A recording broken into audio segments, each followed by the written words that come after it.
The story of Esther. Esther's story took place in the Persian royal court in the capital city of Susa. The royal court was a place of power, where decisions, obsessions, and the whims of a handful of people decided the fate of thousands. The time period was in the 5th century BC during the reign of King Xerxes. In biblical history at this time, hundreds of miles away in Judea, exiled Jews had returned to Jerusalem and already rebuilt the temple of God. Yet many Jewish families had remained in foreign lands, having established new lives and homes. Esther's family was one that stayed in Persia. Esther was a young Jewish woman, orphaned and raised by her older cousin Mordecai. In the story, King Xerxes was in search of a new queen, and Esther was drafted into the contest to become royalty. Esther's Hebrew name was Hadassah, which means star. On Mordecai's advice, this star hid her Jewish identity and blended into Persian society. This was very different than what Daniel's approach had been in the royal court of Babylon. Esther eventually won the king's favor, and the orphan girl became the new queen of Persia.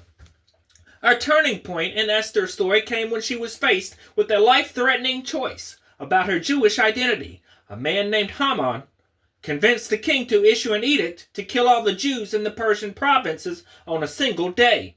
It was to be a day of genocide. At first, Queen Esther was reluctant to intervene, but Mordecai convinced her. And who knows but that you have come to your royal position for such a time as this. Esther 4:14.